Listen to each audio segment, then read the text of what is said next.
Drew, just so you know, there's also going to be 2 more people joining us from Fifth Third Bank. So when they log on, you can let them in. Okay.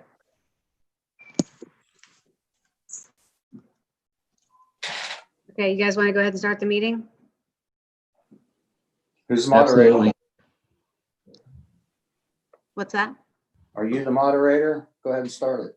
Okay, well, let's tee it up. All right, PNC was supposed to be here tonight, but apparently they won't attend a meeting that is recorded. So I'm not sure why, but anyway, they sent me an email. It says, we have appreciated working with the township for the last 25 years. We appreciate the opportunity to review more deeply the cash flow and information needs for the stakeholders that manage the accounts for the township on behalf of their constituents. We apologize for our technical issues and parameters we currently have for virtual meetings and presentations. But Aaron and myself and our team will look to support you in the Finance Committee with any information they might require. As a beginning conversation, please find attached information describing a proposal for services the township might like to implement, such as remote deposit, Payer Express, fraud prevention services, a pro forma describing the costs associated with those services, a more detailed description of the Payer Express program, an introduction to our PNC Capital Markets LLC from Bob Francati, email above, a description of our Treasury Enterprise checking account that would allow for a sweep program to be put in place between your checking and money market accounts, or a new money market if desired. I would estimate that we would set the sweep target at 400,000, meaning balances in excess of that would reside in the money market account, a floor of $50,000 to avoid a service fee on the Treasury Enterprise account. The operating range of 350,000 should see an average of 4 to 5 transfers back to the checking from the money market. We set it on the review of the account so that it would not have 6 transfers from the money market to the checking. There can only be 6 automated transfers in a calendar month, so the 6th would bring all the funds from the money market to the checking until the beginning of the next month, where the cycle would reset. If it was felt that range was too narrow, we could increase the target. He also has a note on here that Carol had Pinnacle with ACH set up, but I do not see where it has been used since she left. Attached is a Pinnacle security form that we would need to have filled out. I don't know what that means, Pinnacle or AC. I know automatic cash withdrawal or whatever it means, ACH. The township It's automatic clearinghouse. that's it, automatic clearinghouse. The township also has a corporate credit card. It has no recourse, so the administrator for the card program can be updated for its convenient management, ordering cards, etc. Change request is attached. Your PNC merchant services account is set up with the following rate structure. I included your processing amount for the last 12 months. The volume over 12 months is $1,753.05. The swiped rate at 2.75 plus 10 cents. Non-swiped rate is 3.5% plus 10 cents. Aaron, myself, and our team are available to discuss any and all of the above in more detail. Also, we could make sure the online administrator and the Pinnacle administrator are aware of all the functionality that is available to them, i.e. alerts, sub-user delegations, etc. Wish you the best and health of your organization.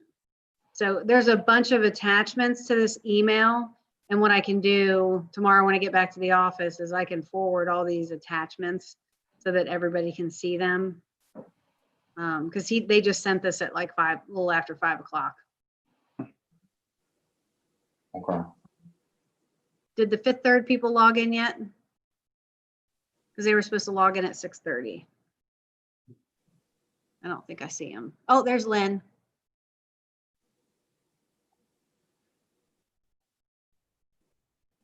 Lynn, can you hear us? I think Lynn's muted. Yeah, Oh. I think.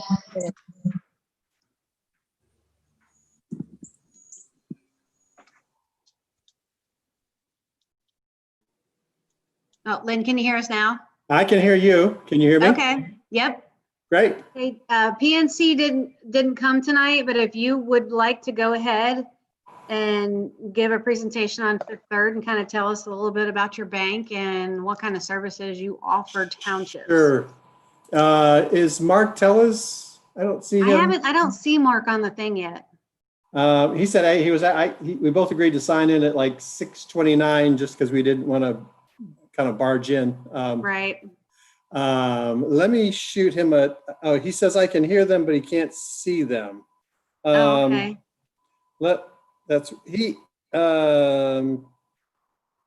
Tell you what, let me send him a text message back here.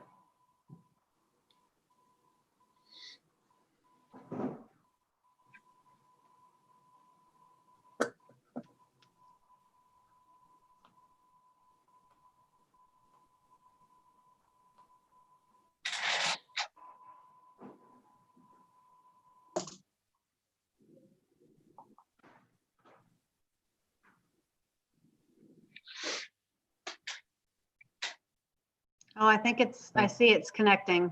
Oh, okay. He was going to try to There use his he is. laptop. There he is. There's Mr. Handsome.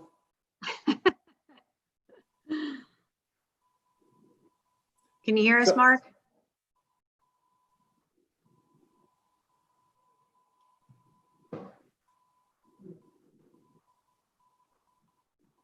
There we go. Now he needs to unmute. Nope.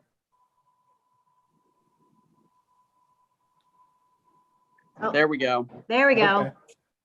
Can you hear me now? Yep. I can.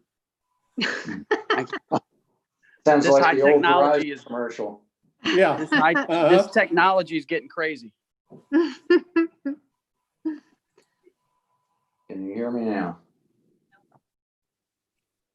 So, So Mark, PNC did not join, so we've been asked to kind of introduce ourselves and kind of go through our deck and so forth.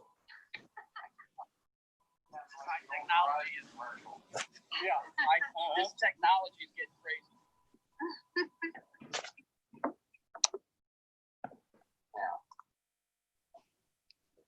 Hang on. So Mark, PNC did not join, so have to kind of introduce ourselves and kind of go through our deck and so forth.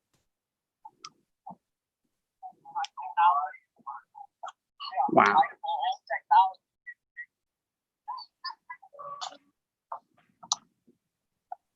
It sounds like somebody might be watching the stream, that delayed one. So if somebody is, if they could mute that, then we'll get rid of that. I think that's delay. me. There we go. All right. Can you hear me now, Kim? Yep, I can hear you. Okay. So I'm just going to get started since we're kind of, I heard that PNC didn't show up. So I don't know what to say about that. You did send out the presentation to everyone. I saw that go out earlier this Yep. afternoon. I appreciate that. Thank you for all your help. I'll just do a quick introduction to everybody. I'm Mark Tellis. I work for Fifth Third, of course. I'm a vice president. I'm a commercial relationship manager. I work primarily with public funds entities, municipalities, cities, school districts, and my other part of that business is nonprofits. I work with a lot of nonprofits. So that is my primary role here at the bank, is working with those entities. I've been doing this in this role for about 12 years. I've been with the bank, I'll be 29 years in January. But that's what I do. Lynn, I'll let you go ahead and introduce yourself. Yeah, I'm Lynn Rudolph. I have been with the bank 21 years. I have been treasury management sales officer actually my entire life, except for maybe 6 years of bank operations at the beginning. So since 1990, I have been doing treasury management sales and consulting for either one other bank or Fifth Thirds for the last 21 years. So, and I support Mark. We team together on a lot of his clients' accounts. I also work with a lot of Mark's counterparts throughout Cincinnati and even up in the Dayton area. And I even have some accounts in other parts of the country that I service too. So with the proposal, we just wanted to let you know where our nearest branch locations were. Of course, there's one in Symmes Township on Fields Erdel Road. We have a couple different locations on Harpersport, up in Landon and Loveland. So we're close to Symmes Township.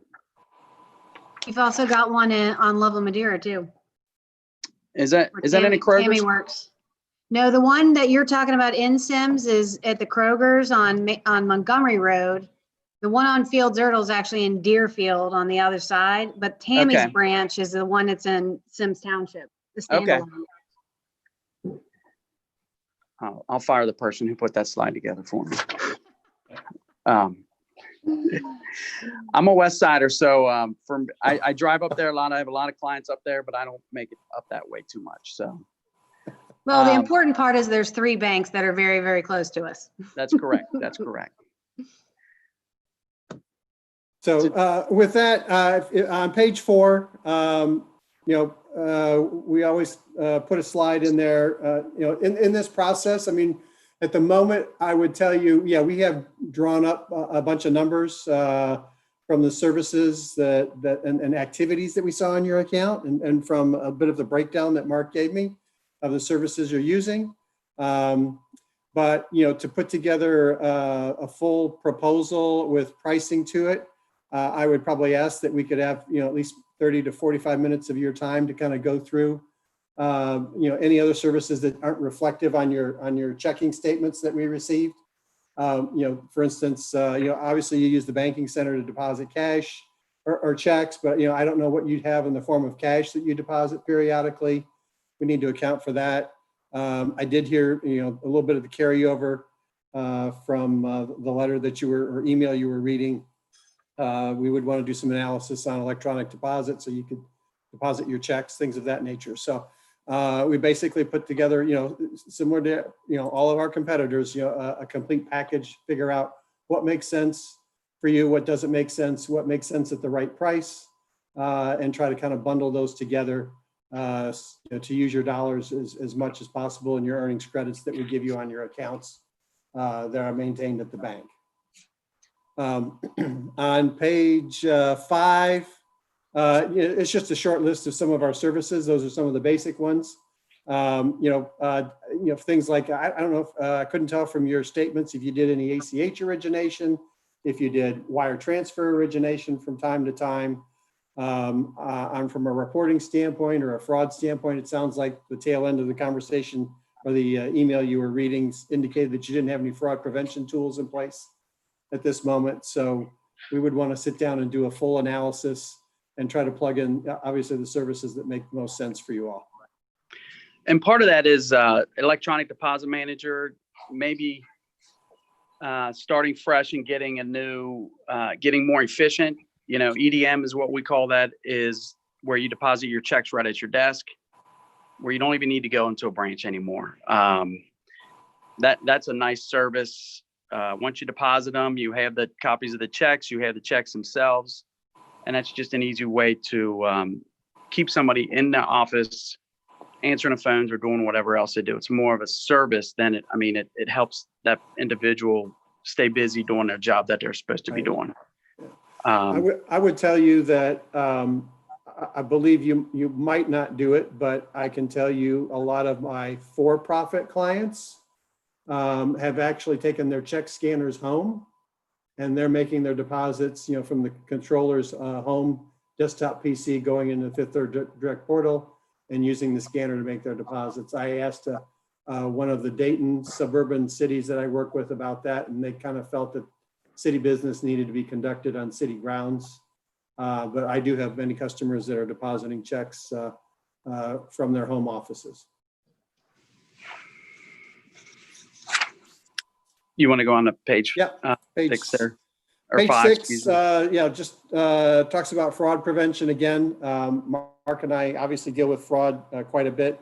There probably isn't a month that goes by that one of his customers doesn't have check fraud or ACH fraud. They're not very complicated services to deploy, and they give you the peace of mind that your account is locked down, whether it's again via ACH or via check fraud.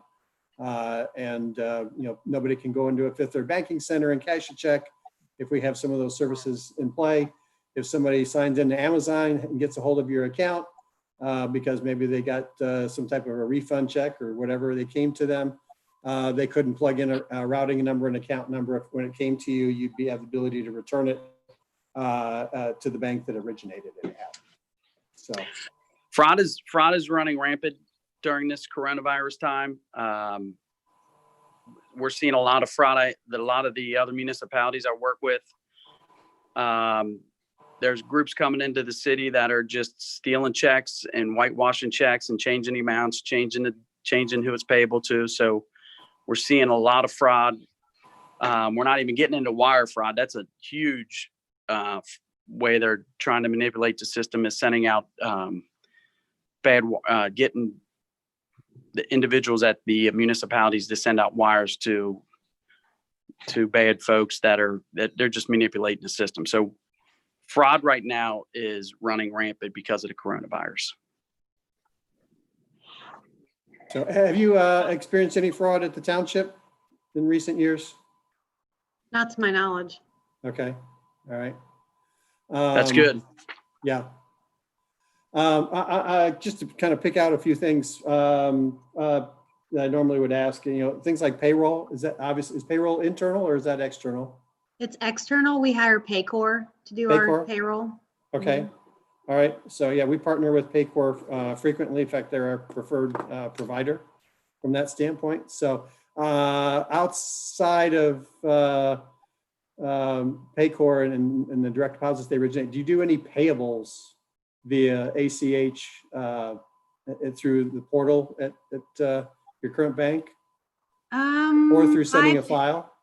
I do make payments online, like to pay our Ohio pension. Okay. I make those via the email or via the portal through like the business gateway. Okay, so, but that's an origination that's coming from them. Yep. And then I do like our deferred comp through the gateway. Okay. And then Paycor, well, obviously, yeah, I go on and I approve the Paycor, and then they withdraw it from our account and pay it to our employees. Right. Okay. But so basically you're reaching out and telling various business partners to come in and withdraw money via electronic methods. You're not initiating anything through your portal into your bank to say, hey, I need to go pay this tax to the state of Ohio, or I'm paying a particular vendor electronically. No, we've not done that.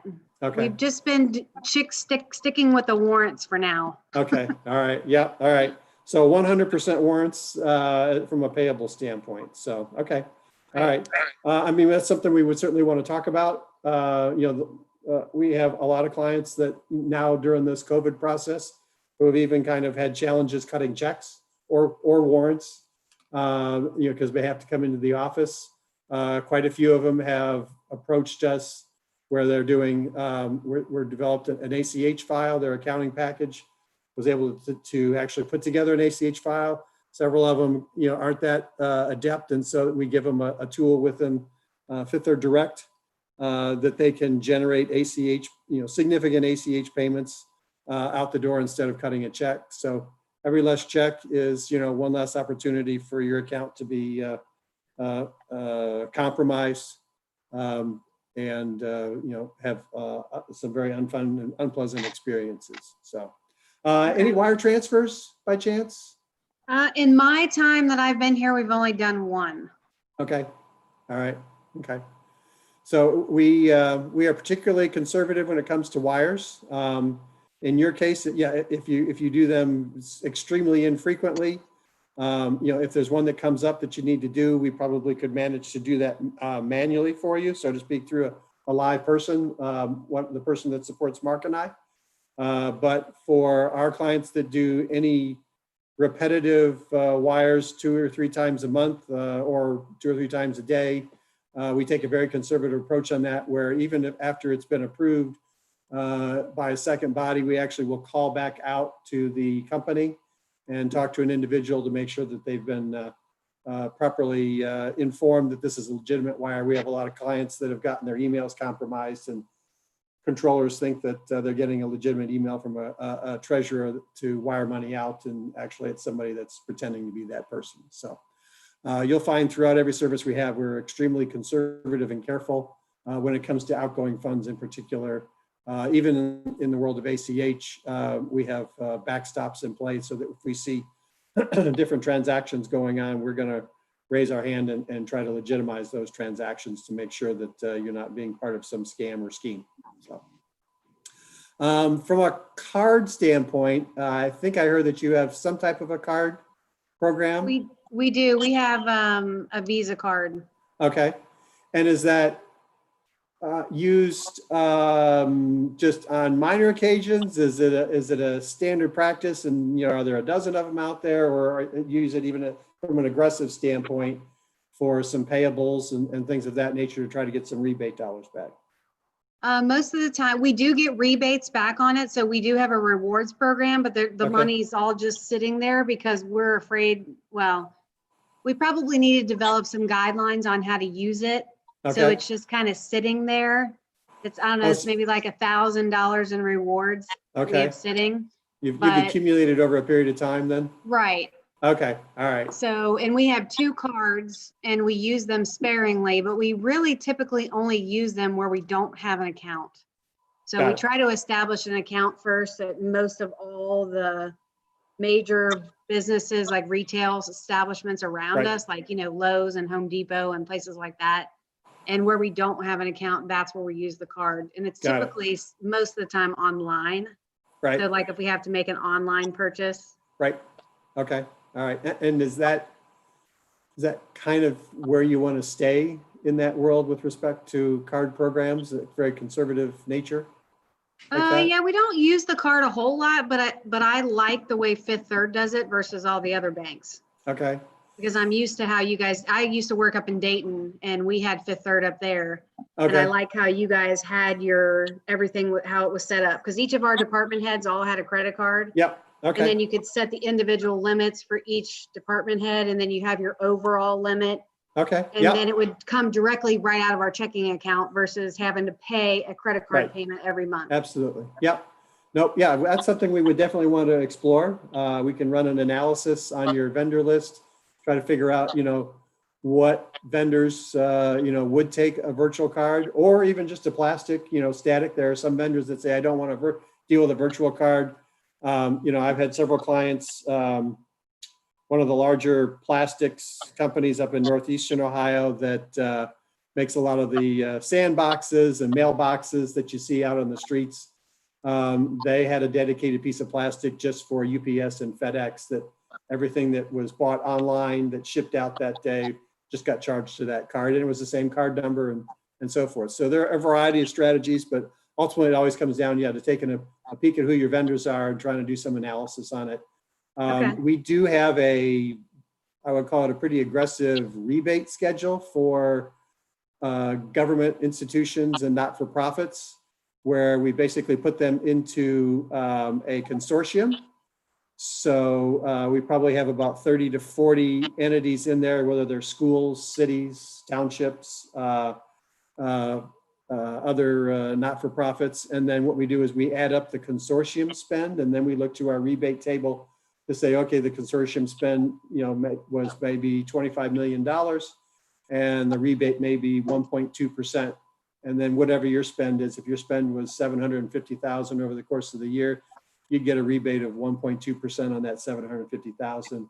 And we would drop that money right into your account at the end of usually about March of the following year. So we could certainly take a look at that. Most of the card programs have really practically no cost to them if the spend is above, say, $350,000 a year. If it's below 350, there's one annual fee a year of like $250. Okay. But Do you can have guys one also card, you have, can have 50 cards, doesn't matter.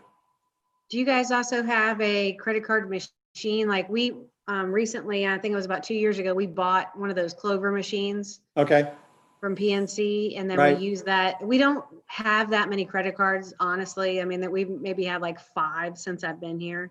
okay, That's how people come in sometimes and pay their park shelter rental fees or right, other fees. And then Okay. we just go ahead and we tack on the 3%. You to it. charge So them a they have to convenience pay- fee? Yeah, Yep. they have to pay it. Okay, yep. Nope. If you bought your hardware, so to speak, I'm sure you probably could still use it unless it's, Okay. very outdated. PNC, just about every bank at one time or another, had a merchant service processing division. Fifth Third had ours. We sold off a portion of it. I want to say around 2007, 2008. And it wasn't until last year that we divested ourselves of the last shares, but we still are very much attached to them at the hip. They're basically known as WorldPay, although I believe their name is changing now to FIS. Oh, So yes. we would put them in touch with you. If you can share with them, a typical month's statement to get your transactions and Okay, well, they're actually in volumes. our township. Are they? Oh, yeah, Yes. that's right. Yes, they On are. Absolutely, Governor yeah. Shell. That's right. Yeah, right. Yep. I forgot. Yeah, because they I used to used be to be- Fifth Third and then it was Yep. Vantif and then right. WorldPay Yeah. and Oh, now. yeah. Yep. Right. Yep. Kim, I'm working with another city close to you, and they do the shelter rentals and everything else like that. And we're setting them up with what we call Biller Direct or Quick Pay, Lynn, as we know it, where you just go online and they can reserve the shelter and then pay it online. Okay, so how does the payment work on that?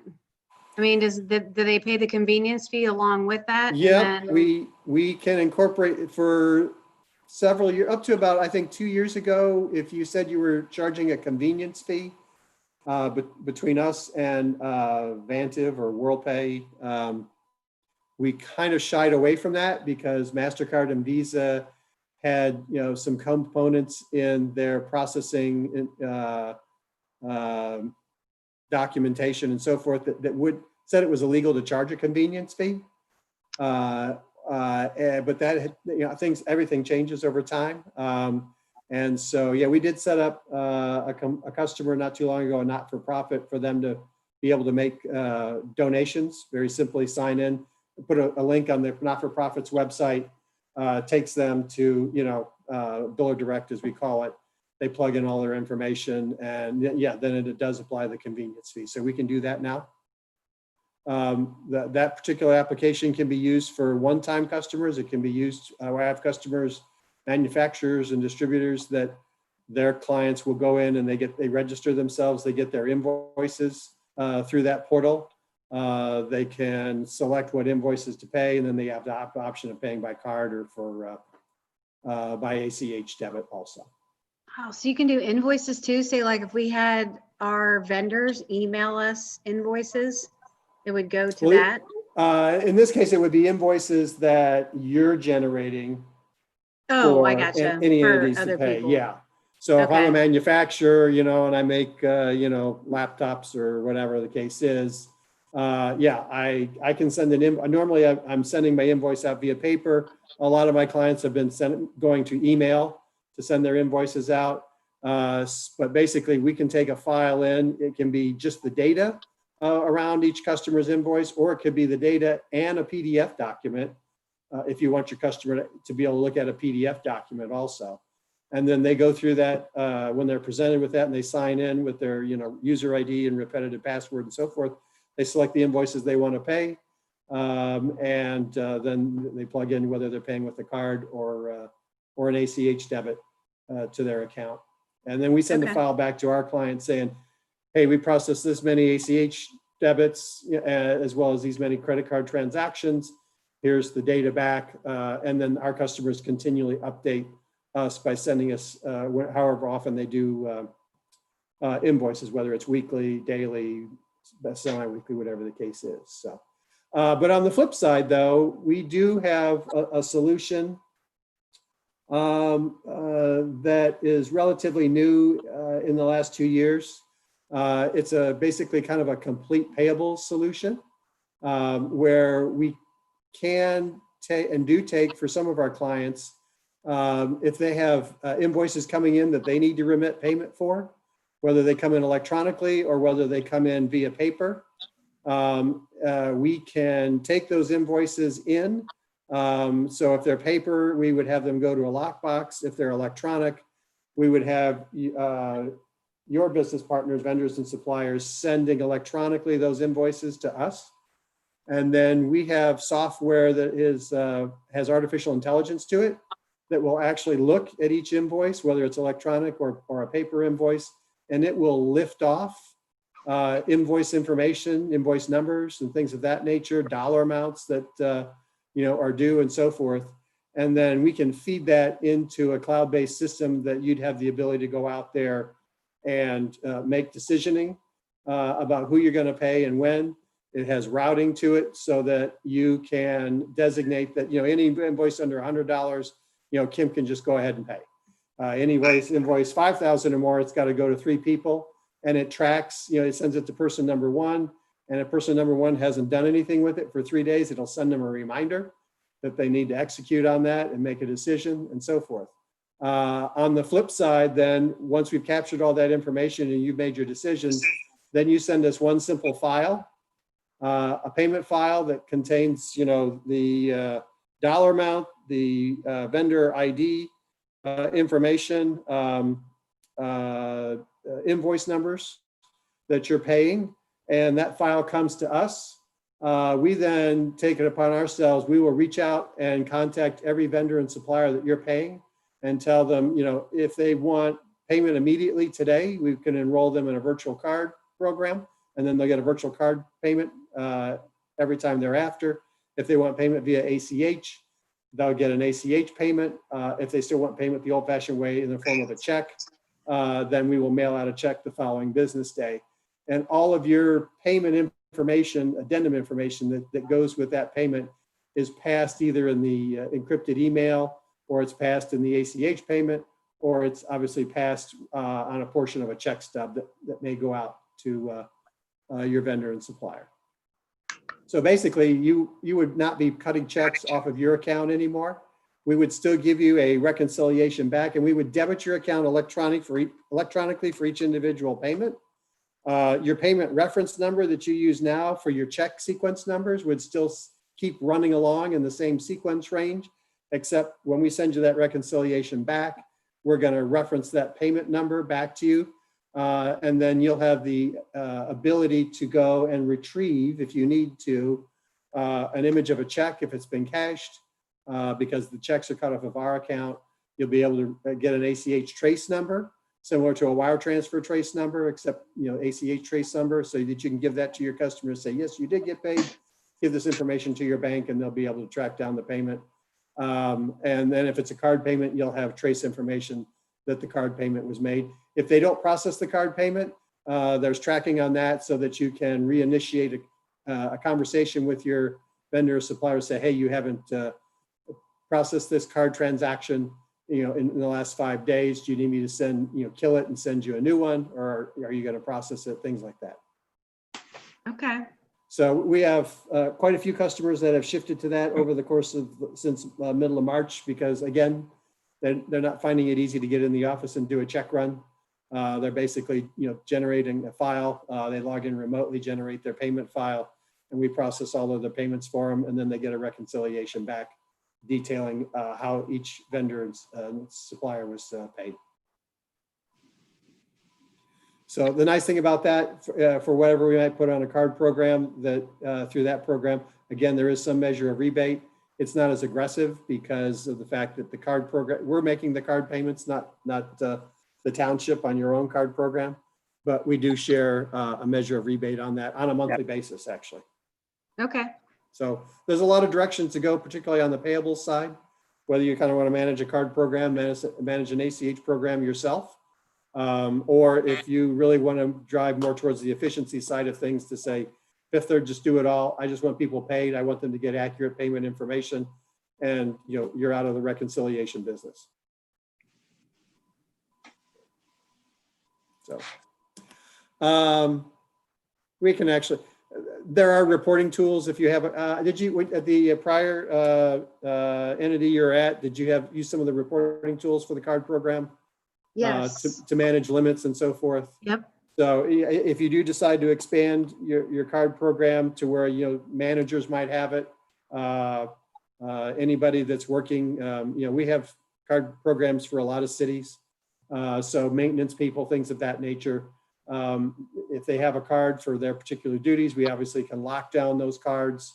So they can't go to a department store, but they can go to a Lowe's or a Home Depot, or they can buy gas for their vehicle or truck or whatever the case is. Those are all done, and they can all be managed by you through the internet portal. And then there's also reporting from MasterCard for card transactions that finally do post to your account, so that you can run reports by department, by division, whatever the case is. Okay. So, anything from your side from a treasury management standpoint? I mean, really, we would like, a good 45 minutes hour to really kind of debrief you so that we could put together an accurate proposal and pricing structure. We'd like to get to that next step and put that in front of you. Obviously, rates are down these days. I'm sure you probably got, some decent earnings credit rates for the dollars that you maintain in your accounts to help offset your service fees in the past. Now we're back to basically what we were living through from 2008 to 2018 with a Fed funds rate of 0.25% and an earnings credit rate of 0.20%. So I think you'll find that every bank is in that range these days.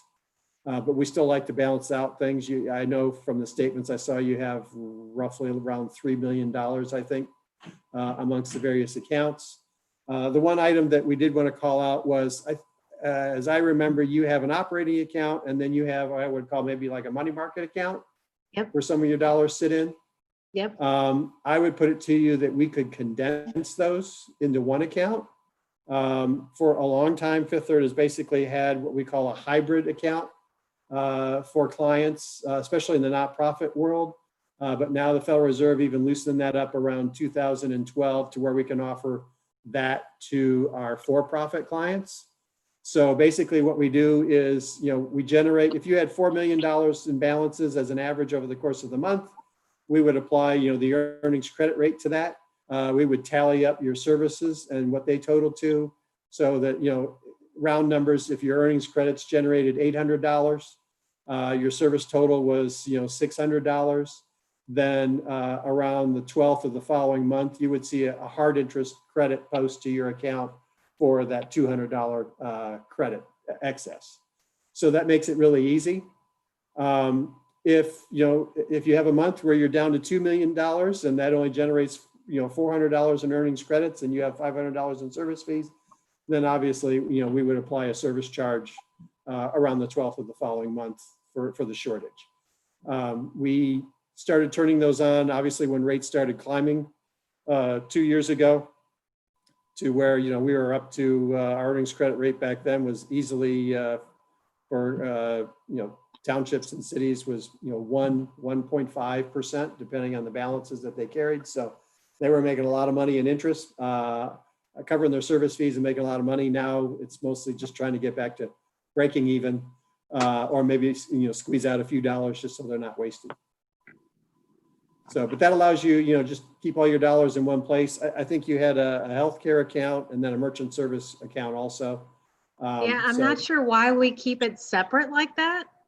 I have had a lot of customers through the years have a separate account for their merchant service credits. To some extent, those have gone away. The ones that still have it, I would say they're old fashioned.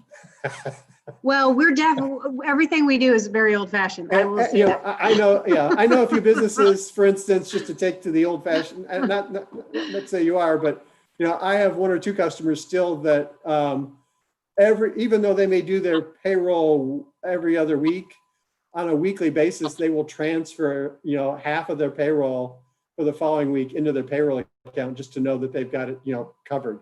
And I have a lot of them too that, if they have some decent merchant service or credit card activity, they just let it build up in a separate account. And that's kind of their little Slush fund. Rainy day, slush fund or whatever the case is. I've even had some school systems that do that. They just let it sit there. It does get an earnings credit allowance for whatever value is in there, it's just kind of their way of sticking that money to the side and leaving it there. But I would say, 70%, have gone the route that, they will let their merchant service credit card payments post to their operating account. The other reason you might set it aside is, if you're in the business where you're taking a lot of credit card payments that, would add a lot of transactions to your operating account. Sometimes it's easier to give, have a separate account and just give access to whoever is reconciling your credit card activity just to that account. That way they don't see your operating account and the dealings that are going on there. But if that's minimal activity, I would say consolidate it in your operating account. I would say almost all of our clients, really all of them that I know of, that have any type of a healthcare account that they're pushing dollars into, that has always been a separate account for them. Yep. I don't know if that's a guideline from that standpoint, but it just tends to be that way. Okay, and maybe I could do something offline with you, like figure out like how they set it up, and then what is their parameters to transfer Right. money, because that's one thing I can't figure out is Okay. like the parameters she used before to transfer money to that account. Oh, to fund for it. And then Right. do you have, is it just electronic transactions that go into that would come in and pull money out? Yeah, we have a contract with Burnham and Flowers, and there Okay. are TPA Okay, that manages all that. So Right. what we do is we fund the first $4,000 of a $3,000, $6,000 right, deductible. I'm sorry, Right. 2,000, 4,000. But so the employee has the card, they swipe, and then that money comes, they Comes out. keep track of that $4,000 Yeah. and $2,000 okay, for us. yeah, But what I couldn't figure out is, I get a printout every week that shows who's using it, but at the same time, I don't, we had a $45,000 balance in there, and I couldn't figure out like, okay, there's only X number of us. Why is it 40,000? Right. And okay, when do you transfer money over there? And got it, okay. you So actually that leads into the next slide. We Which have a is, dedicated HSA program at Fifth Third, and we have dedicated sales and service people. There's a gentleman by the name of Eric Clark, CLARKE with an N at the end. He is the Southern Ohio sales and servicing agent for our HSA program. He would probably love to talk to you and could help you figure a lot of that out. His job is to, get those programs out there and offered. I don't know of anybody these days that A, doesn't have an HSA, and B, really hasn't moved all of their healthcare activities to it. Fifth Third did that just this past year. We finally stopped offering some of the other. well, guess what? Symmes Township does Okay. not have an HSA. You don't? No, No. we Okay, used to, okay, but I think the employees, when we used to make contributions to the HSA, the employees still have their contributions, but the township stopped making okay. contributions.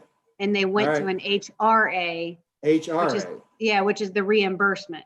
okay, all right, Yeah, because I Okay. think it has to do with our elected officials, because elected officials cannot receive HSA money because it Okay. would be deemed extra compensation. huh, okay. Well, I probably would still draw him into that conversation. I think he's pretty well versed in that world, so he might be able to Right. give you some ideas. Well, and plus it's a around good that, program so. to have for your employees, especially if they have other expenses and they want to Right. contribute money themselves, Yep, and like money for daycare and money for oh, yeah, classes Yeah. and Oh, no, we dental still, payments yeah. and things like that. yep. We still do FSA accounts where you can have, whatever amount you want deducted for prescriptions, glasses, parking, you name it, Okay. from that standpoint. So in fact, I still have a little leftover FSA money that I got to go see the optometrist. That was a carryover from last year. So, Lucky you. yeah, but that's the only way I could spend it. When we flipped to an HSA, I was told that, it was like $300 or something, that I either had to use it, I couldn't use it on prescriptions, I had to use it on dental or optometrist fees. So don't know what the deal was with that, but oh well. So, but we'll Okay. put you in touch there. So, Okay. Mark, do you want to talk a little bit about the last slide? Well, yeah, the last slide is just, we offer a Fifth Third Bank membership advantage to all the Symmes Township employees. We have dedicated folks that will come out to Symmes Township. I don't know if you have employee meetings or lunchtime learnings. They'll come out and they'll do any kind of seminar you want, whether it's a budgeting seminar, a retirement seminar, how to buy a house, how to get a home equity loan, college savings 529 seminar, and that's all for free. So that's just part of our package of banking with Fifth Third, that we want to make sure we take care of your employees also, all the township employees, and this membership advantage is a perfect opportunity. I have them go out to as many of my municipalities that we bank and at least do a budgeting and saving money seminar, or, a lot of people are trying to buy a house these days with the rates being low. So again, those are free. You can do as many or as many as you want, and they can do even virtual ones now also.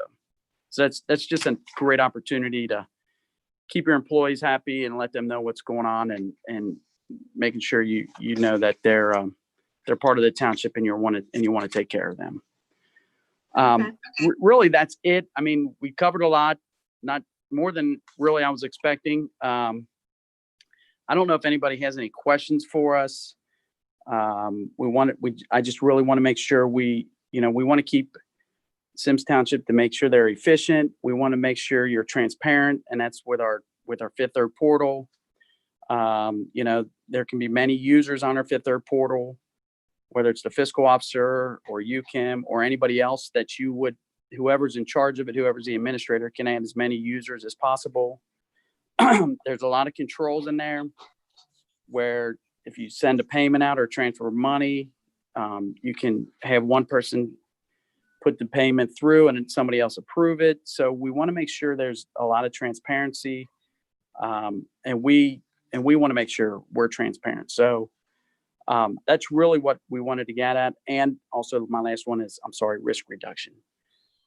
Positive pay is the biggest risk reduction tool you can use. I would tell you, I just had a municipality hit with about 30 bad checks that went through their account. Luckily, they were on positive pay and they returned them all the next day. It does happen. May not have happened to you yet. Knock on wood, that's good. But there's more people trying to steal money than there is trying to make money. And last thing I have is references. If you want references, I can talk to a couple of my other municipalities, especially the ones local and around you that bank with me, and I can get those over to you if you need those references. Okay. One thing I would like to ask is on your security side. We met with our insurance company a couple weeks ago, and he was talking about how we should put measures in place to protect our accounts. Like, trying to think of I don't know the correct terminology, but like when you log online instead of logging on, like right now we log on to PNC through, the internet portal. Right. So he was talking about having some kind of clicker thing that sends you a code. And so that you only have the code, and that when you go to log in, you have to enter that code and nobody else can get that code. And you get a different code every time you log on. So you only have a user ID and a password. Yes. Okay. So, and he was saying that that's very bad, that we should have, we being a government should have that clicker tool that gives us an individual code every time. Yeah. Do they require you to, does PNC require you to change your password every so often? Yeah, I think it does. Okay. All right. So yes, there's an extra layer since you may not have that. Most likely you don't have it because you're not doing any outward money movement. Oh, okay. So the ability, for instance, if I've got a large municipality, there may be people that may need access to the portal just to see, for instance, that merchant service account. And that's all they can do is get the statement, and they can look at the transactions from last night as well as maybe the last 6 months. And so since they have no money movement capabilities, they don't necessarily need what we call it a token. But if our dictate is that we emphasize to every customer, you should have a token, period. No matter whether you're just a simple user or whether you're more of a complex user moving money around. And basically, it used to be a hard key fob that you would have on your key ring, and every 60 seconds, that 6-digit number would rotate and change. Now, and we still have those.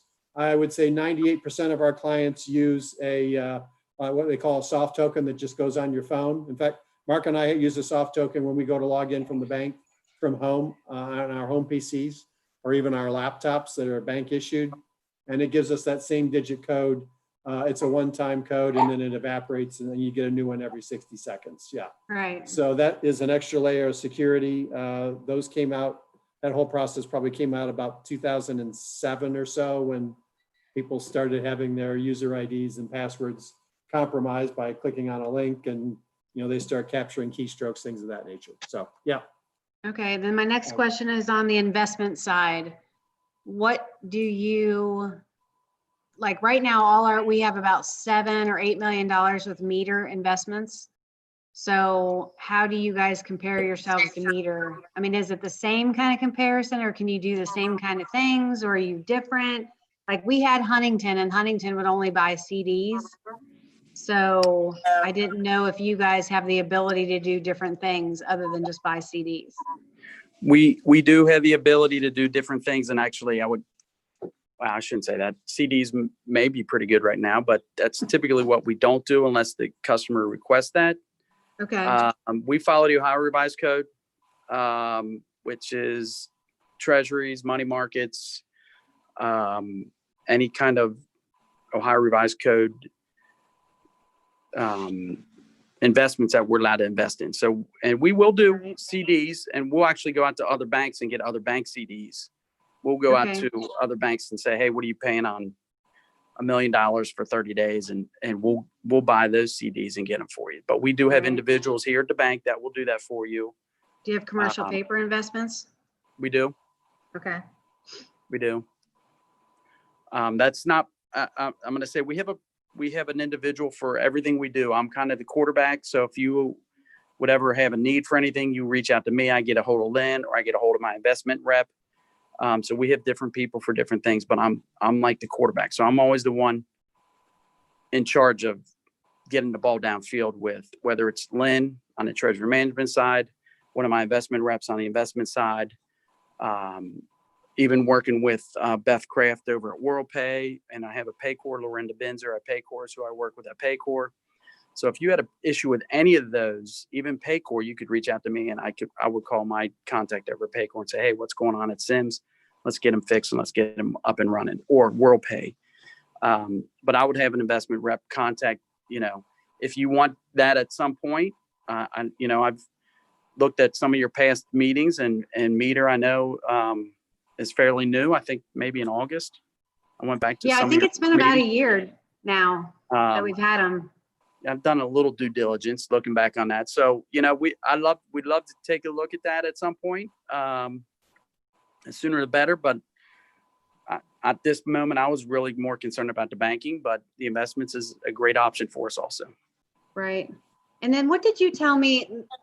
Correct me if I'm wrong here, but we were trying to figure out how PNC had structured our account versus the way Fifth Third would structure that. Can you go into that? Well, and that's kind of one of the questions I have is PNC has put Symmes Township in what's called packaged accounts. So you get 30 checks free per month and 40 deposits per month free, and then you pay a standard fee of $50 a month. We give you an earnings credit based upon the dollars you have in your account. And I can tell you right now it's 20 basis points because the Fed's only at 25 basis points. And then we charge for every item that comes in and out of your account. Okay, so kind of what Lynn was talking about earlier. Right. That's correct. Okay, That's I got correct. it. Yeah. But my question is, we're part of the Ohio Pool Collateral System, so we pool our money for all the municipalities, and the treasurer of the state watches us to make sure we're collateralizing your funds for the state. That's how we do the collateralization for all the entities. I don't know how they do that with the packaged account. I just want to make sure your funds are collateralized, because we have to collateralize municipality funds And we go through OPCS, Ohio Pool Collateral System. Okay. So that's not for me. Kim, are your, Go do you know if you're collateralized at either the 102 or the 50%? I have no idea. That's why I brought that up. Okay, Because I think Mark's asked me that before and I forgot to ask Pam that and I don't know the answer. right. So with the state of it, the Treasurer of Ohio has given, they're allowing municipalities to collateralize either at 102, 75, or 50%. And they monitor the banks and and so of course, we want you to collateralize at 75 or 50% because then we can pass that savings along to you, whether it's in savings of fees or possibly a higher earnings credit. That's slim to hard to do these days. But that's what we look at, is trying to get you at a lower collateralization. The Treasurer of the state watches the banks. They look at 30 different metrics to make sure we're following their guidelines. If something would happen with Fifth Third Bank, they could say, hey, we're moving everybody back up to 102%. That's not our call. It's the Treasurer of the state's call. With Ohio Pool Collateral, you can go online every day through their website and make sure you have enough collateral. That's really what you want to do. I would tell you that would be very tedious and boring because I think one time in 2 years we've been under collateralized, and that's because somebody dumped $300 million into the bank overnight. And it was like, 300 million is a lot of money. And we were just under collateralized by a couple $1 million. But we rectified it the next morning. So we collateralize everybody at whatever they decided they want to collateralize at. I'll tell you this, surprisingly, about 90% of my municipalities are at the 50% collateralization. So when you say that, can you explain that to me, what that means, collateralization? So I'm not a because those finance are public funds, tax dollars, the state of Ohio up until 2 years ago mandated that for every dollar you have at Fifth Third Bank, we have to collateralize it for $1.02. So if the bank goes out of business, it's an investment, you would be able to get your tax dollars back from your taxpayers, and you guys would not Okay. have money. Okay. Now they're saying, You hey, just can't go out and invest it, right, Mark? right. We now it's down to 75 cents per dollar or 50 cents per dollar that the state is allowing the banks to collateralize your funds at. Okay. And everybody is different. Every municipality is different. Some want to keep the 102%, but I was surprised. I really was. Most of them are at 50% collateralization because the Treasurer of State's watching it. I can send you, I have a full thing on that, on how that works. I just pulled up opcs.gov and there's a whole link out there on Ohio Pool Collateral System. Just out of curiosity, I'm sure you have other townships that are part of your clients. Mm-hmm. So what do they seem to be at? I know you said municipalities, but cities are way different than us. I have two other townships. Okay. They're both at 50%. Yeah, I cover several other townships I cover some that are extremely close to you. Okay. Like right up Mason, Montgomery Road and farther. So, Okay. and then up into Dayton. Why don't you You just guys give still have away Butler that, Reggie? Township, don't you? Pardon? You guys still have Butler Township up there, don't you? Yes, we do. Yeah. Yep. So, and I cover a lot of them, particularly that kind of like Warren County, Butler County, and then Montgomery County. Okay. It's just, it's a mixed bag, but a lot of them have gone to 50% collateral.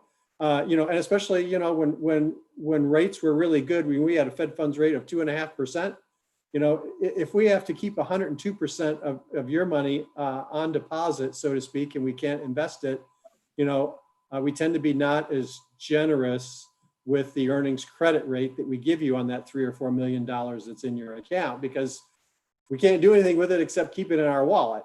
Right. But I can tell you, I had many of them who carry, 5, 10, 15, $20 million. And they said, life has stabilized. It was 2017 and 18, and rates were rising and they were feeling good. And they knew, that the Treasurer of the State's keeping an eye on all the banks.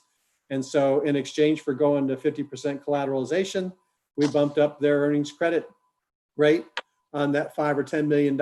And so they were, making, $2,000, $3,000, $5,000, $10,000 a month in interest off of their excess balances.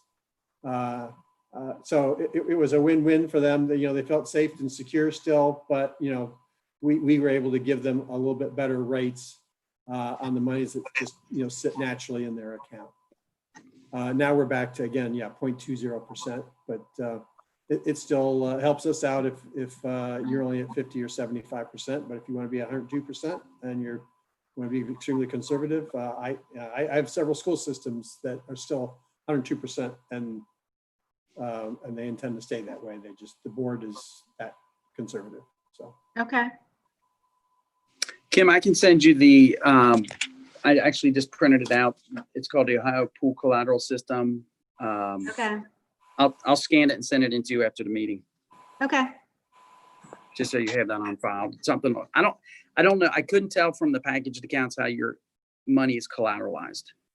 Yeah, we And that's couldn't a- tell either, and we couldn't tell like what our fees are because our fees seem to be different every month. Because Joe and I Yeah. were trying to figure that out, and it varies. yeah. And through the Ohio Revised Code, you have to be collateralized, at least something. So Okay. Well, I can ask PNC that. I don't know if anybody else has any questions. We don't want to take up all your time. We've already taken up an hour, and I'm surprised we took that much. Does anybody have any questions for us?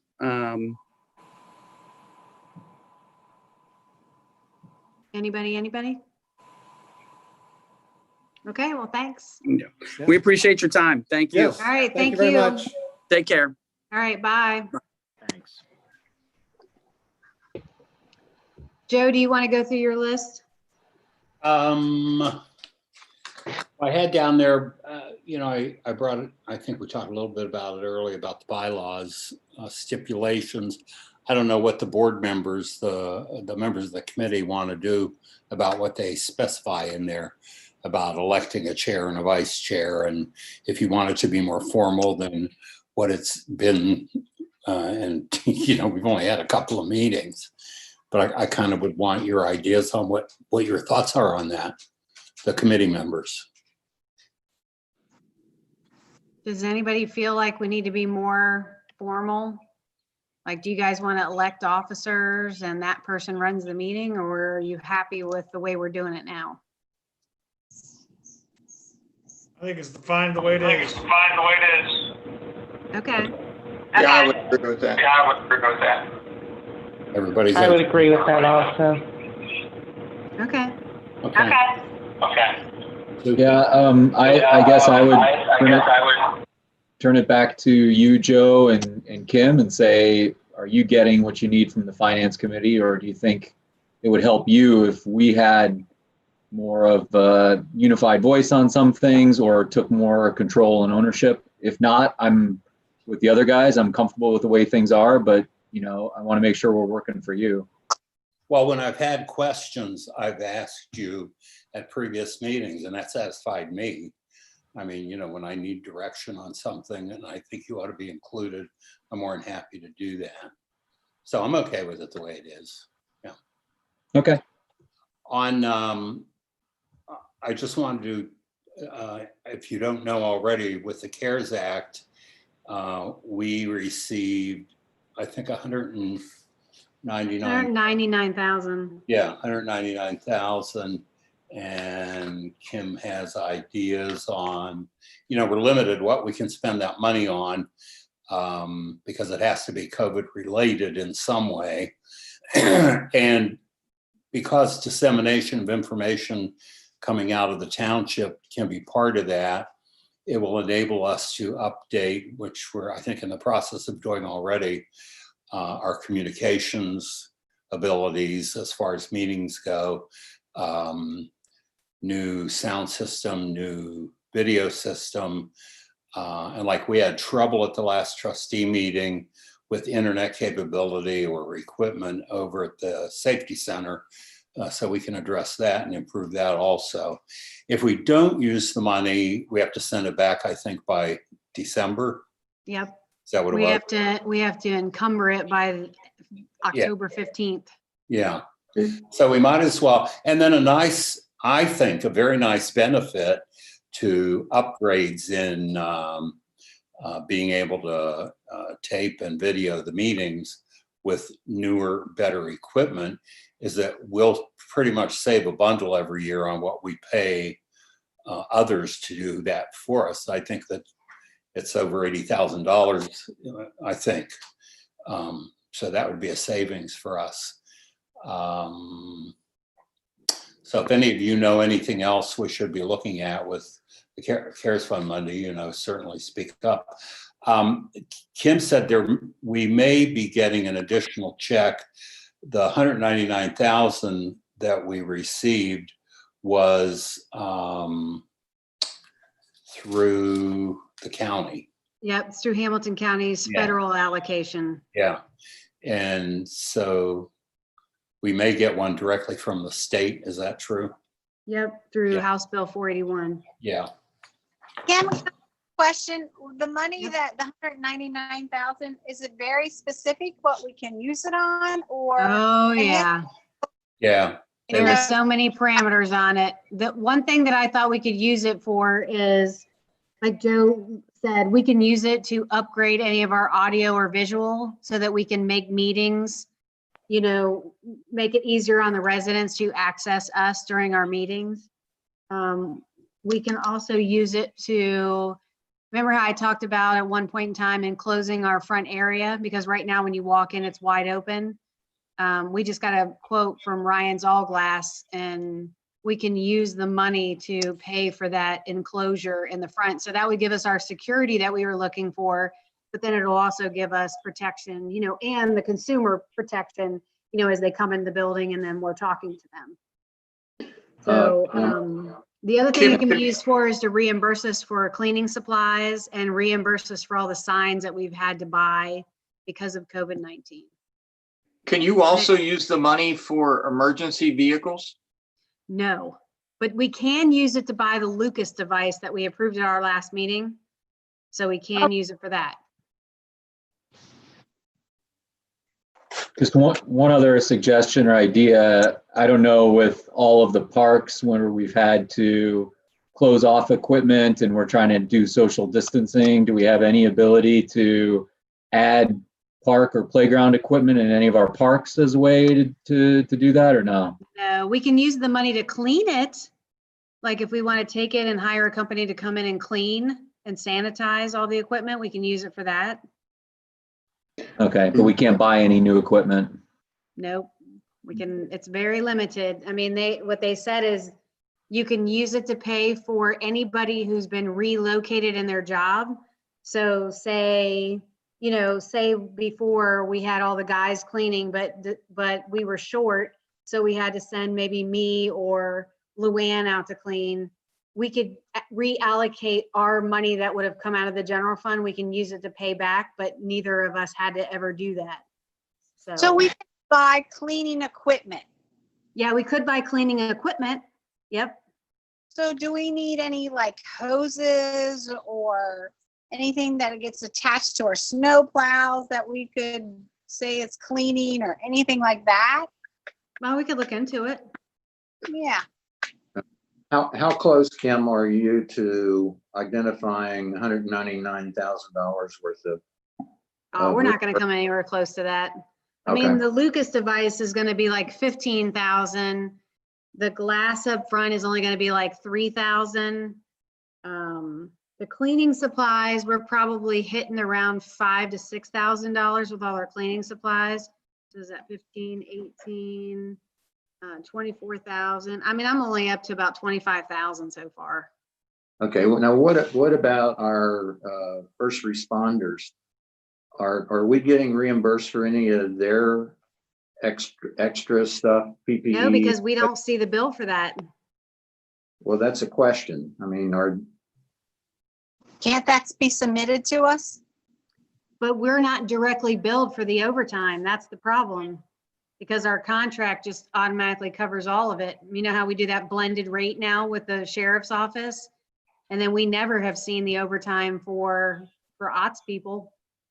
So, Could we have them separate that out now? yeah, but I'll ask to see if that's an allowable expense. Could we Well, reach out to some of the other townships or counties and ask them what they're going to spend their monies on to maybe get some? Yeah, Guidance. Hamilton, our administrator group has been meeting every week during this time period, and we're all doing the same thing. Hey, what are you guys spending it on? What are you spending it on? We're all scratching our heads doing the same thing because they've restricted it so much. You can't spend it on anything hardly. Yeah. Rick, there are some differences with other townships where they have their own police and or fire department. Right. That would go through the township, but when we're dealing with a third party contracting with Loveland Symmes Fire Department, for example, or the Sheriff's Department, I'd like to make sure that the money we get covers their items rather than them getting money direct that we can't impact. Right. I know we don't have any garbage pickup through the township, but I mean, is there any of that money could be allocated that way? I mean, that's somewhat cleaning supplies or just to kind of reach it out. I can ask that, but I don't think that was one of the things. We haven't had any indigent burials or anything COVID related, have we? Nope. Okay. That would be covered, I'm sure. I mean, it's pretty generalized as I'm looking at it. It says necessary expenditures incurred due to the public health emergency with respect to the coronavirus disease. I mean, I'm just trying to think like, and it's not accounted for in the budget and incurred during this time. Those are the three parameters. I mean, I'm thinking like street cleaning. I'm just trying to think of things that could be kind of falling under that. Extra garbage pickup. I don't know. I mean, signage, you mentioned signage. Yeah, Could we've we had a lot buy, of signs stolen. Yeah. Go ahead. I know we're gonna be wearing face masks, and I hate the disposable face mask because I'm a big environmentalist, and they're landing up in the oceans right now. You can see a lot of it. Can we buy like some face masks, maybe pass them out for our residents that they can reuse that aren't disposable? I mean, can you use it towards that, or I think so. we could pass out like at some of our, I know we're not doing like Fall Fest, but we're, I don't know. Yeah, I know we can spend it on PPE. You could do a Symmes town. Yeah,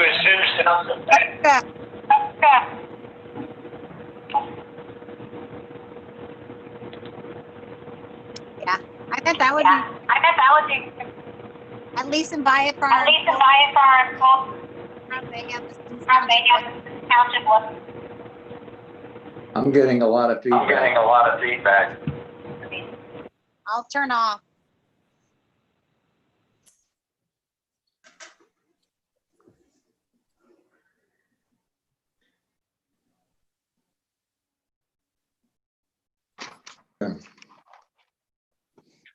I think the masks and any other PPE is a good idea.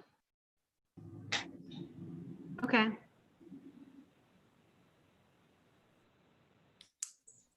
Okay, Joe, what you got next?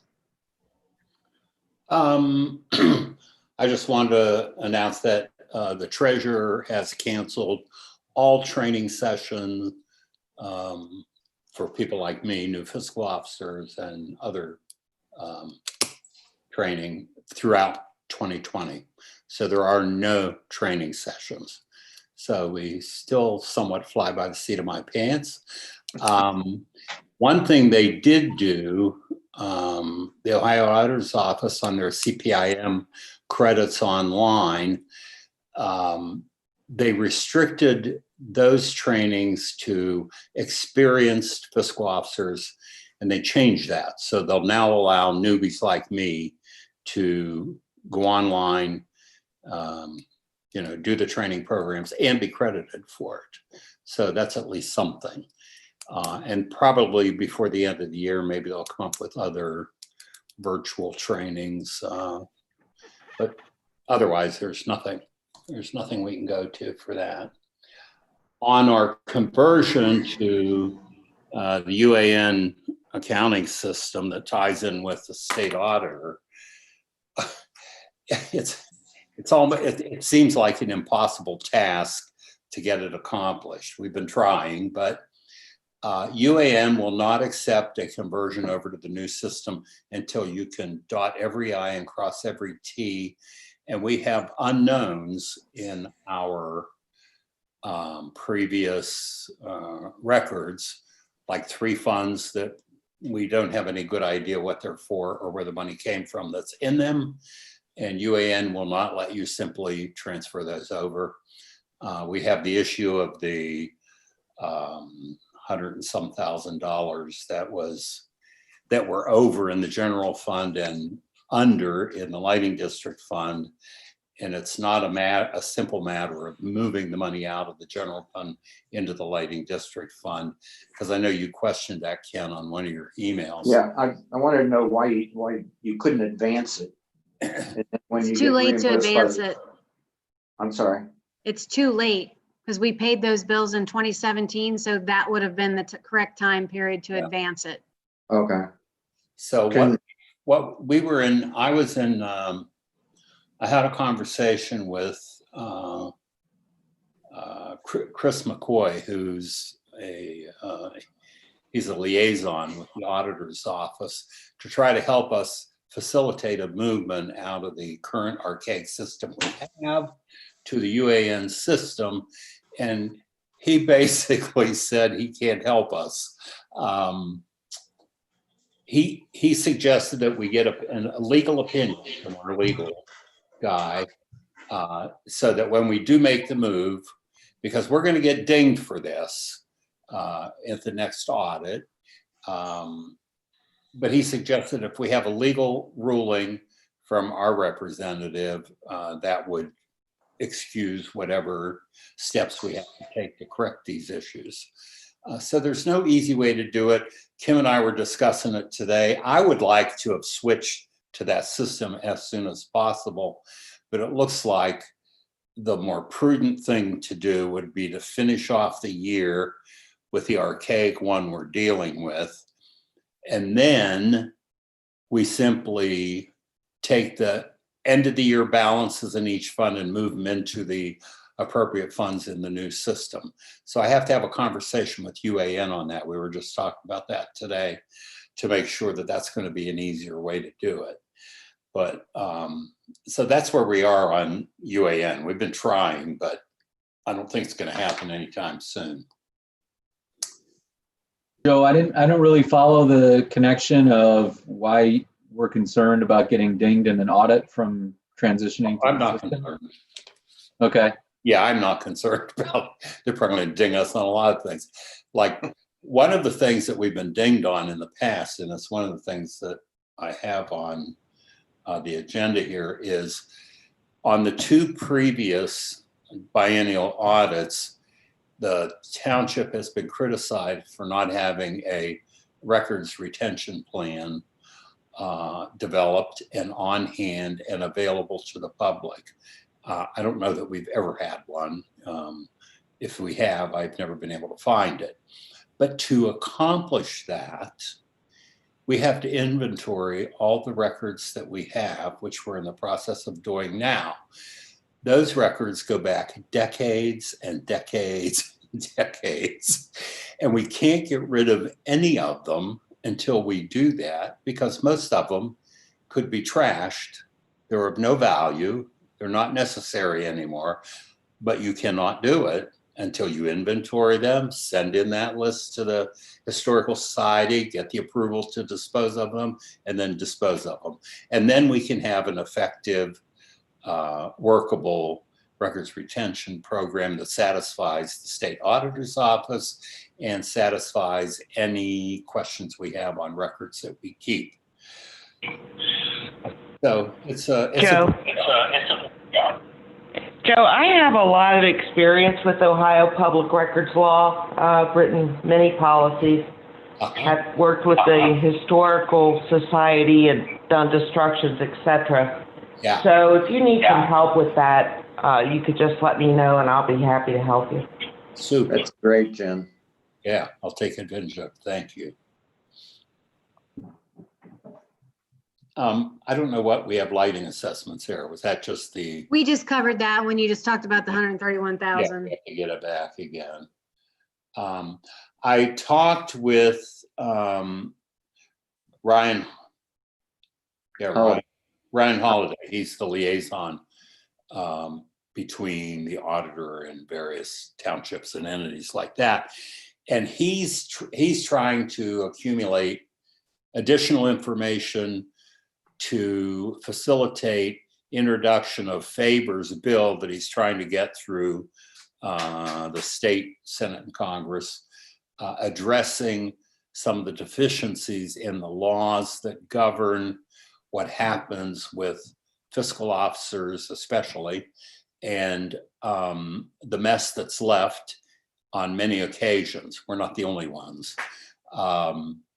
So he wants input from us on what we've experienced, what we think needs to be addressed, and whether or not we'd be willing to testify if those laws come up in front of committees and however they do it up there. So we're working on that too.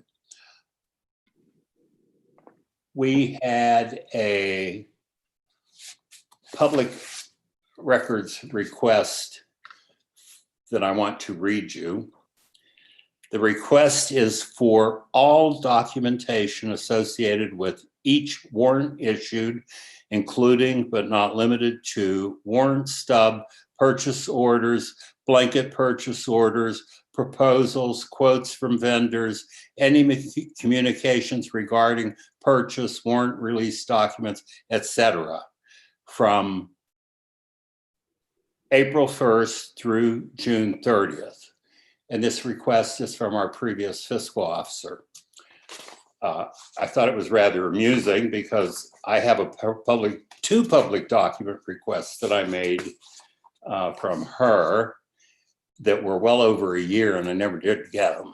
So anyhow, but we replied promptly. Most of what she wants is already online on our website, and what isn't there, we've already informed her that she can come in and look at it all and go over whatever she wants to go over with. But I would suspect that we may be getting one of those every quarter. Yeah, Joe, since Carol's response in previous years, particularly to you, was always make an appointment and come in and see me in my office and we'll review the documentation. I think, you know, that would be appropriate response to her. That is the response we made. Yeah. But I haven't heard from her yet. Good. A lot of the reason we made that response too is because you can't just request every warrant, and you can't request every purchase order, and you can't request every blanket purchase order. You have to be more specific. Yeah. And also, don't we have a form to fill out where you specify exactly what it is you're looking for? There is a form, but whether or not that's absolutely required is obscure when you read the Ohio Revised Codes that cover that. Okay. It's interesting. I definitely would suggest that you use the public records form and RC 100. There's several forms. It's great documentation to have. And as far as quarterly requests, etc., that's not a reasonable request. The word reasonable is very important here. And not defined. So just something to keep in mind. Yeah. Yeah.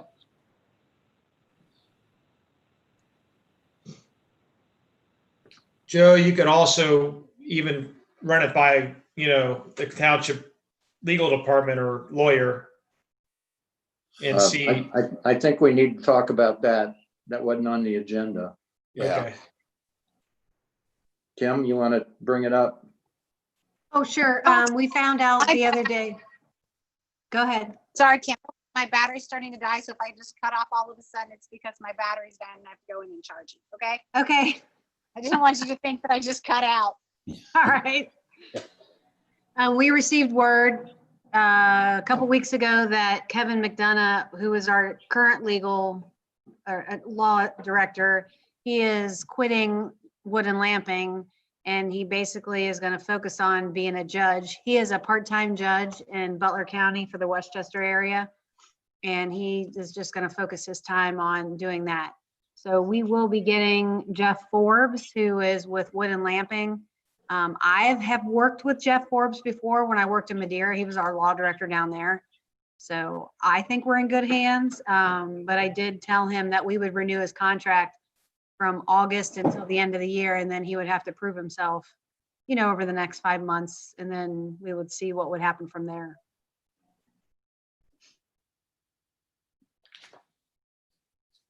Is it worth it to try to kind of court other lawyers that might be interested? Yeah, I think the board's talked about doing that, is getting other quotes from other law firms. We can absolutely do that.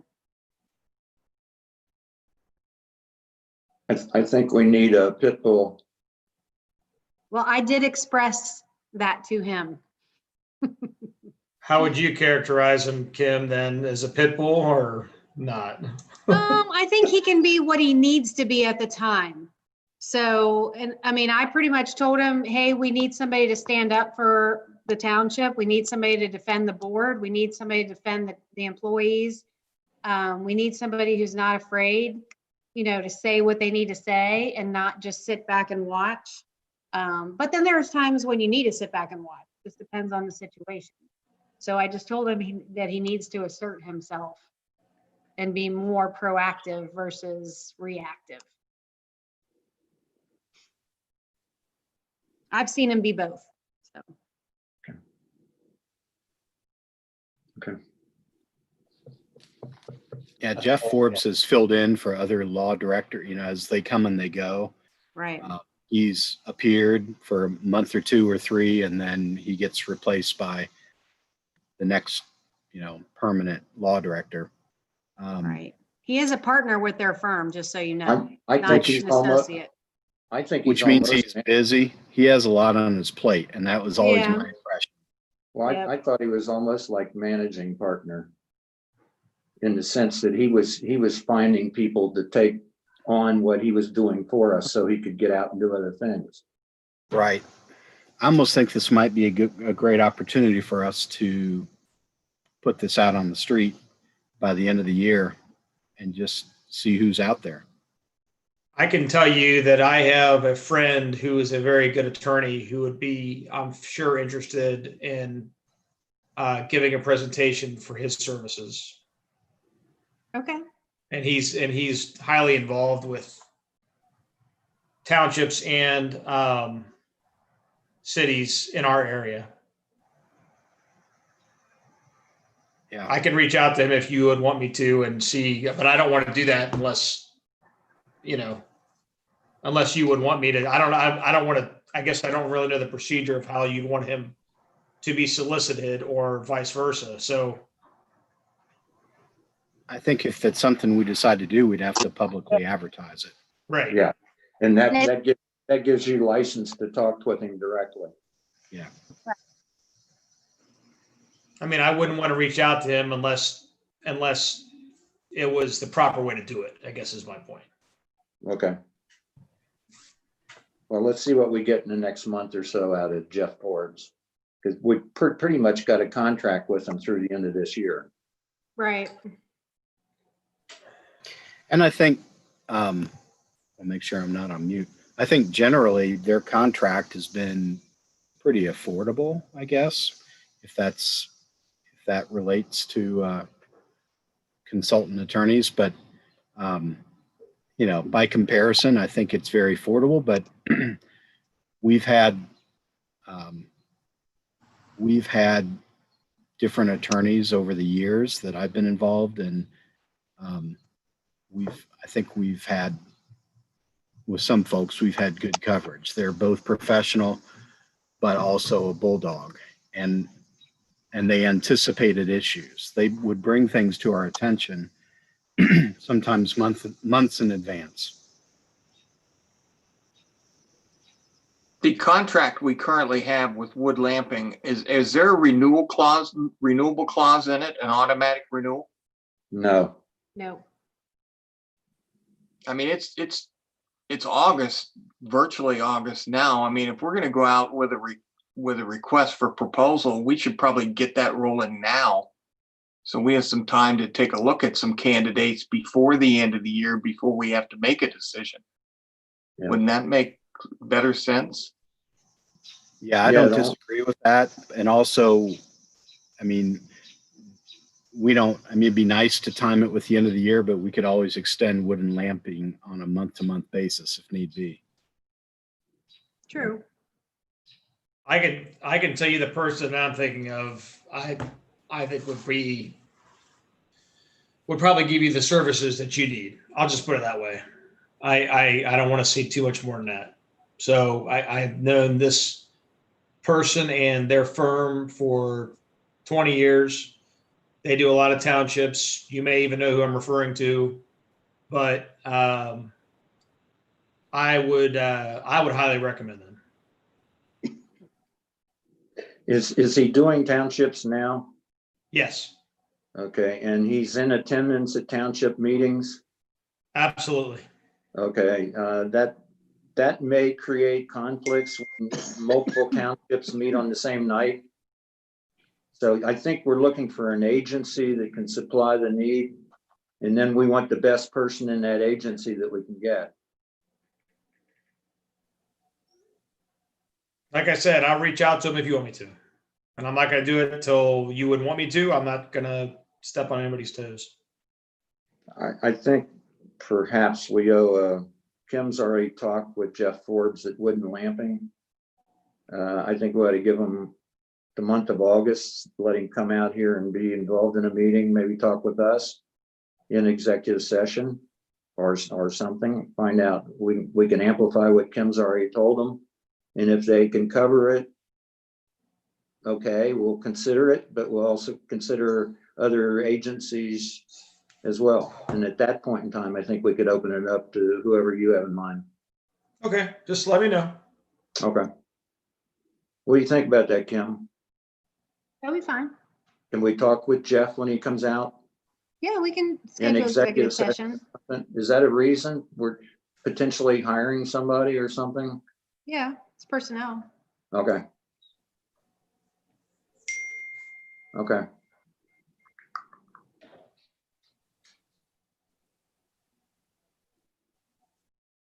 What's next? That's it. That's it. Audit recommendations? What's that? He already talked about that, the records Oh, okay. retention schedule. Yeah.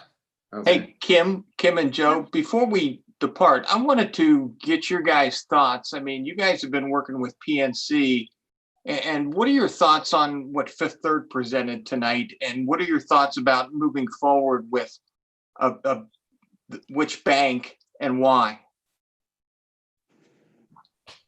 Joe, do you want to go ahead?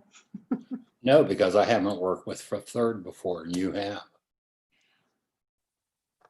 I've only worked with Fifth Third. This is the first time I have ever worked with PNC at any government that I've ever worked for. If that tells you anything. Most governments all have Fifth Third. And I don't know if that's by choice or if it's just by coincidence. But like I said, this is the first time I've ever had any other bank besides them. So I will check into the collateralization because I do think that's an important thing. And it may be something for us to look into too, if PNC is kind of squishing us into, their, what did he call that? Pockets? Yeah. If we're getting put into a batch account and it's basically, we get so many deposits, so many this, so many that. I mean, we get a ton of deposits from the county, plus we make a deposit almost every day, check wise. So that may not work for us. My gut feel right now is a reactive one, that PNC Bank didn't want to appear on anything recorded. That that lacks transparency, and it's something as an elected official I'm very concerned about.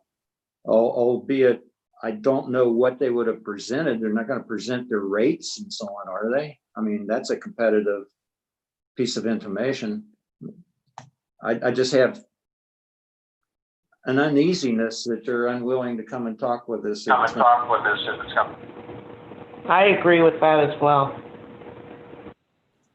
Yeah, I found it odd. I mean, when she called me this afternoon and she said, well, we can't participate in any recording device. And I said, well, then you'll never be able to come to a township meeting because we record all our meetings, whether it's on Zoom or it's in the building, everything's recorded and it's broadcast. So, I mean, I don't know what to tell you other than if you want us to consider you as our continuing relationship with you, you have to provide us something that I can present to the committee. And I was basically looking at, what are our services that we get from PNC? Okay, refresh my memory. Didn't they have investments with them and then we moved something to Huntington? We did. We had investments with them back before 2017. And in 2018, that's when Carol moved the $2.5 million out of the PNC account and moved it over to Huntington without telling us. Okay. And then she said something about, I think they were charging us too many fees. Yes. No, she said they weren't earning enough money. I thought they were charging us too many fees. I kind of agree with Kim. Is what I thought I heard was that they were charging us right, $1,800 a quarter or something like that. The bulk of what we were making in interest. Yeah, that isn't what she said at a trustee meeting, though. Okay. Because I was on her for, and then I asked Kevin at that meeting too if it was legal for her to do that, and he said yes at the time. Right, because our policy that we had in place at the time allowed that to happen, and then we have since changed our policy that the trustees had to approve it as well. Yeah. Okay. Let me say this, as far as being a lawyer and who does deal with a lot of banks through estates and things like that, which isn't anything totally related to government, but I will tell you that from a general perspective, Fifth Third is an Ohio bank. They're going to understand Ohio law. Right. PNC is a bank from Pittsburgh. In my opinion, in dealing with them, they don't understand Ohio law. When I deal with them just on simple estates, they require all kinds of arcane things that don't apply. This whole thing, not wanting to talk on recording, they probably talked to some lawyer in Pittsburgh who told them not to do it. And so my opinion is, it's not even a comparison. I have been anti-PNC Bank for about the first year that I practiced law because they would do these sort of things on cases that I work with them on. Okay. I would just deal with an Ohio bank. And that's what I tell people on all of my estates. Anytime somebody has to do banking, people don't like Fifth Third sometimes, but they understand Ohio law. If I was in charge of a governmental entity, I think that would be important that they at least are local and I think understand Ohio law. The other thing I like, Kim, was they were offering up people to come out and meet and to share things. Yep. They were just saying, hey, I've got this guy can come out and talk about this. This person can do this. I mean, that was pretty proactive in my opinion. Yep. Yeah, Joe and I had met with him, I don't know, back at the beginning of the year, we met with him. And then we had scheduled him to meet all of you, I think in March. And then when COVID hit, we had to cancel it all. Yeah. They call that the Fifth Third Bank membership advantage. And if you are banking with them and so on, they have these peripheral programs that can help your employees with a lot of different seminars and so on. I see here where it says each class is approximately 30 minutes, but you get easy to understand, highly impactful, and employees would walk away with a personal empowerment plan. So it's family friendly, if you want to call it that. Yeah. That's a plus. Yeah. Like I said, I've always had a good working relationship with Fifth Third. And not that PNC has been bad in any way, shape, or form. It's just, it's a different, you know, they have very different programs than Fifth Third does. Well, one thing is that they were very convenient. PNC was, PNC. yeah, Well, I know at one time we were going to leave PNC and go to Huntington, and we had bought checks and everything, and then we never went. Hmm. That was before I got here. okay. All right. Does anybody have anything else? Okay. Sorry, I was Joe, you late got getting anything? on, by the way. I couldn't get my computer to work. What'd you say, Mike? Sorry, I was late getting on. I apologize. Oh, that's okay. I'm Mike? just glad we were able to have the meeting. Mike has to bring refreshments at the next one. There we go. Second. Yeah, we're gonna Maybe do that our on next your, one will be an in-person meeting. I doubt it. we're gonna do that on your deck, Phil, or Jody's. Come on Mike. over. Hey, Mike, Mad Tree delivers 6-packs. You can just send some to each of us. I might do that. I might do I that. like it. Okay. Well, thank you all very much. All right, thank you. Thanks Kim, everybody did- for participating. Kim, did you want to schedule another meeting a couple of months out? Just to get Sure. something in the calendar? Let me get my calendar. Yeah, because we're gonna have to start talking budget. Right.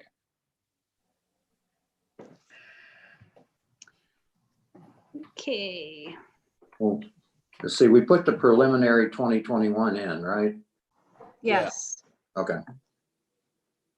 So next step is probably permanent 2021.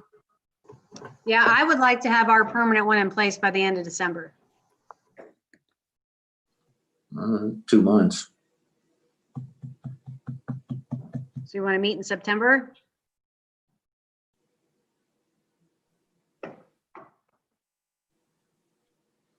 Sounds Anybody? good. Yeah. You have Yep. a date in mind, Kim? Let's see. School opening date. Please. For us, that's August 17th, but let's see. So we can't meet the 1st. Can't meet, the 7th is Labor Day. BZA might be on the 14th. Zoning Commission would be on the 16th. So what about the week of the 21st? That's pretty tight for your end of the month. Does it Is make that sense to do it more the beginning of October? Wait a minute, is that September date a recommendation or an absolute? Oh, it's just a recommendation. Okay. So what's the drop dead date to have it in? Oh, October, the drop dead date to have the budget approved is March 31st. the permanent? Yep. I thought we had to take something to the auditor by the first of the year or something. I don't know. You have to do temporary appropriations by the 1st of the year. So I'd Okay. rather just skip that step because what's the point? Might as well just do your permanent budget and be done with it. If you can do it before the first, I guess Yeah. that's what I'm asking. First Right. of the year is the deadline. Yeah, you're right. Okay. All right. And if we So- surpass that, then we have to do it temporary and then we come back and try to do the permanent as quickly as we Okay. can. So October probably better than November because we got the big election coming up then. Okay, trustees meetings on the 6th. So the next week. What about the 14th? It's a That Wednesday. works. Yep, it's a Wednesday. Okay. All right. That works for me. Sounds good. Make sure Larry gets it. The 6 o'clock, Ken? October 14th. Hey, did we hear anything at all? Kim, did we hear anything at all? Nope.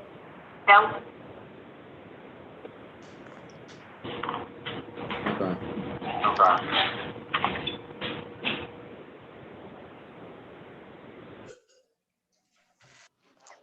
Kim, Ken? if we think of anything else to spend the CARES Act money on, we should just send you some emails direct. Sure. Okay. Yeah, that would be recommended for all of us if we can think of anything would fit the CARES Act money, expenditures, whatever, reimbursement. We all ought to do that. Okay, hopefully it's the Office of Management and Budget that's guiding all this for the state of Ohio. So I attended I did a webinar for them, and it was very strict guidelines on, what it can be spent on. And now we have to try to figure out how do we reimburse ourselves for the expenses that we've already incurred. So Right. I had emailed the state asking them, like, how do we exactly do this? Do we just back it out of the OTAS system that we have now, like with a negative number, and then take it out of the new fund? Because that's one thing we're going to have to put on the trustees agenda for Tuesday, is that we have to create a new account for the CARES Act money. Because Okay. we do not have an account set up for that. And it has to be, I think we decided what, Joe, it was like a 14 number. It has to be a special revenue. So we have to do a new Fund 14L, I think is what we're going to name it. And I have to have you guys approve it, and we have to, allocate and appropriate that money. So. Okay. They only distributed from the state to the counties like $328 million or something as the first wave. And if we get 199,000 out of that and we can't figure out a way to keep it, what's going to happen to the other couple billion or whatever that the state got? I don't know, because there's been, if you look at OTA and all the the emails going back and forth in their little e-newsletter, they're begging people to sign up to take the money, because a lot of townships don't even want to mess with it because you can't use it for anything. Okay. Or it's very limited. Kim, can you use that money? Kim, can you use that money for training for staff as far as emergency management training or pandemic training, things like that? That's a good question. I don't know. I can check on that. We didn't ask about training. You couldn't claim personnel costs, could you, even overtime? Only if your personnel was reassigned. So like I Okay. used the example before, say we reassign Luann from special events to cleaning duty, like we sent around, she was cleaning parks, then we could use the money to pay for her to clean the park instead of, working for us on special events. Okay. Kim, you have to use the money for something that's within Symmes Township, correct? Yep, and it has to be COVID related. Can you do anything with taking PPE equipment and donating it or giving it to the Loveland School District, which is in Symmes Township? I know that we do have the ability to donate our money to nonprofit agencies. That's one thing we can do, but it has to be used for COVID related items. So if that agency provides relief in any way, we can donate the money to that organization. But then I don't know how it gets tracked after it leaves us. I don't know. If we have to track it, or.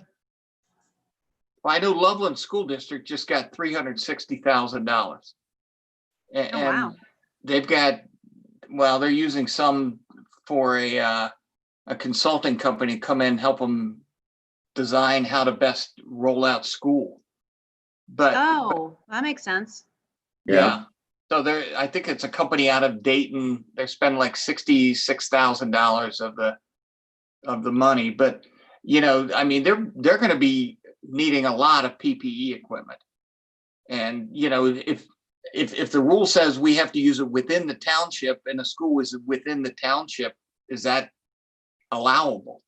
School's not in the township anymore. It got annexed into Loveland. Oh, that's right. The only school that we School. have is Sycamore Elementary or Symmes Elementary. Yeah. The Loveland School District, that's the same one that sued Symmes Township and cost us several $100,000. Oh, yeah, that's Cool. right. Oh, yeah, that They same group. We had Yeah, to we spend like $400,000 to defend It's ourselves and they spent $400,000. $500,000 suing us. Yeah. Yep.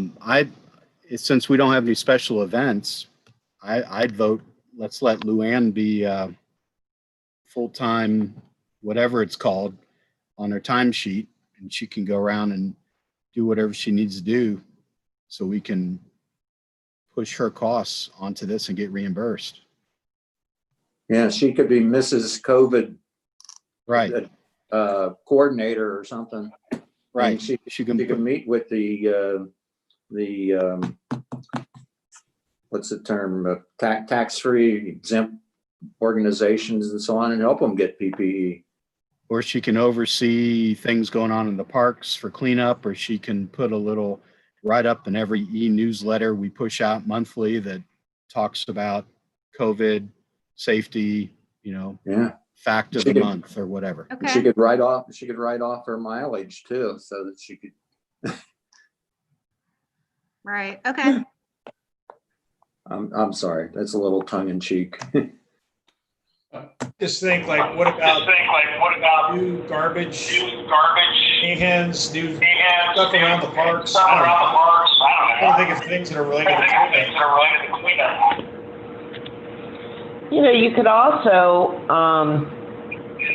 give some PPE equipment to nonprofits such as Symmes Township churches. I have some links to some PPE equipment and things that you could look at, if you would like for me to forward that. Okay.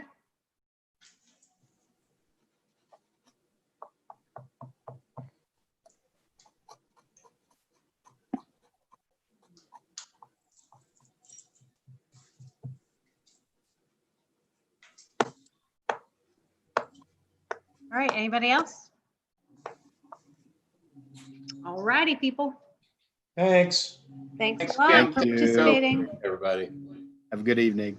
All right, you do the same. Thanks. Bye.